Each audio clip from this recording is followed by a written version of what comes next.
In the early 1990s, Débora Blando became one of Brazil's most promising pop exports. Her debut album, A Different Story, released in 1991 under Virgin Records, was designed to launch her into the international market. The single Innocence quickly gained traction, not only in Brazil but across Europe, Asia, and Latin America.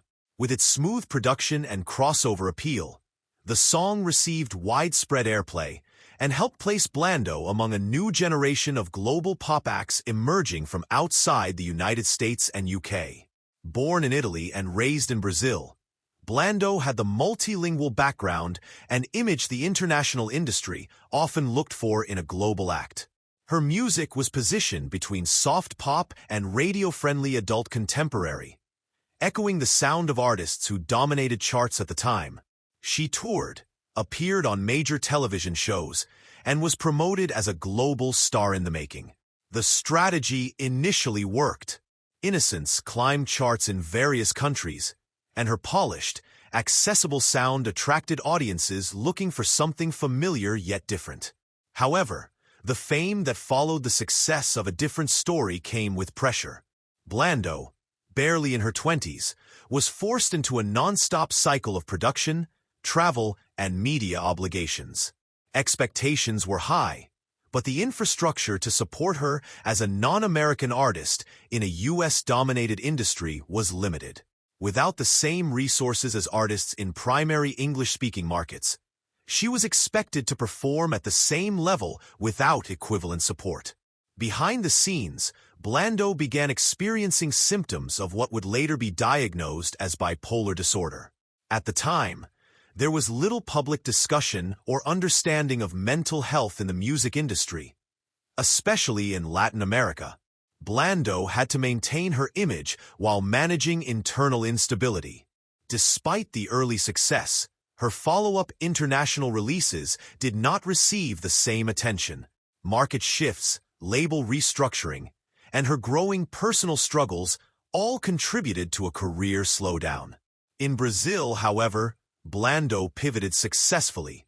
She transitioned to recording music in Portuguese and built a more stable presence within the national pop scene.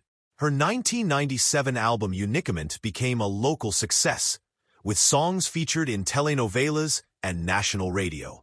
The shift marked a new phase, less international attention, but more focused and authentic engagement with Brazilian audiences. Yet the toll of early fame lingered. Her public appearances became less frequent, and her output decreased. Years later, Blando revealed she had been dealing with mental health challenges throughout her peak career. The global music market moved on, replacing her with the next wave of pop stars. Her name became associated primarily with a single international hit, reducing a multifaceted artist to a brief moment in time. Her story illustrates the structural challenges artists from outside the core Anglo-American industry face, particularly when their success comes quickly and without a foundation of long-term career planning. Débora Blando had the voice, the songs, and the marketability, but fame arrived without the systems in place to protect her well-being or ensure long-term visibility. The 90s hit that made her a star also became a point of fixation. For many, Innocence remains her defining track, even as her later work demonstrated broader artistry.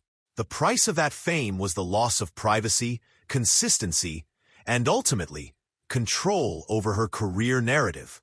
While the international market forgot, Brazil retained her legacy, less as a pop icon and more as an artist who achieved global recognition but paid a heavy cost for it.